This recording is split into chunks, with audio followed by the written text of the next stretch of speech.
அங்கன்மாஞால தரசரமீமான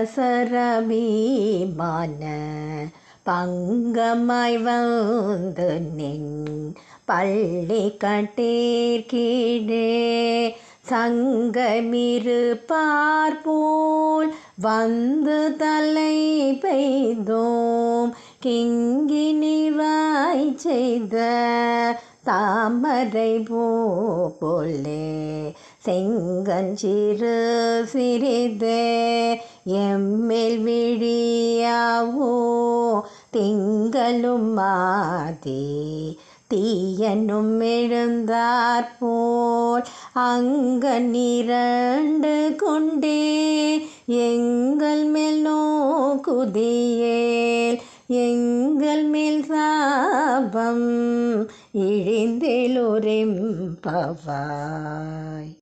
ராமகிருஷ்ணரி, இந்த 22வது பாசுரத்தில் ஆண்டாள் என்ன விளக்கம் சொல்கிறா அப்படின்னா, இறைவனின் கடைக்கண் பார்வைப்பட்டால் போதும் சாபங்கள் கருகி போகும்.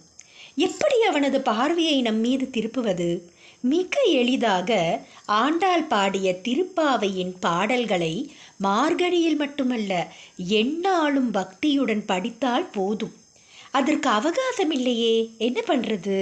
அவள் சொல்லி இருக்கிறாள், இந்த பாவையில் கோவிந்தா விக்ரமா போன்ற எளிய பதங்களை அவற்றை சொன்னாலே போதும் அவனது பார்வை பட்டுவிடும். ஆண்டாள் மட்டும் கிடையாது, நிறைய மகான்களும் சொல்கிறது அதுதான். மௌலி ஞானேஸ்வர் ஹரிபாட்டில் என்ன சொல்லியிருக்கார் அப்படின்னா, பகவான் ஹரியோட நாமத்தை நம்ம சொல்லும்போது அதனுடைய பாவங்கள் எல்லாமே கருகி போகும், புசுங்கி போயிடுமா.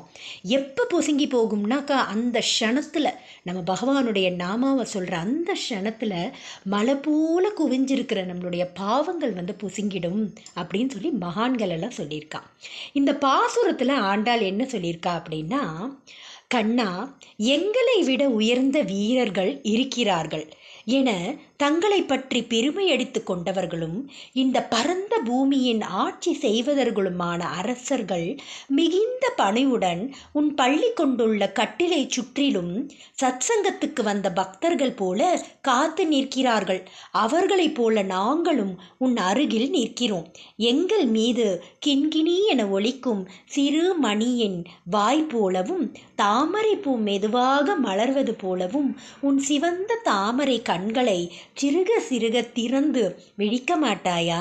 சந்திரனும் சூரியனும் உதித்தது போல அந்த கண்களை கொண்டு எங்களை பார்ப்பாயானால் எங்கள் மீதுள்ள எல்லா பாவங்களும்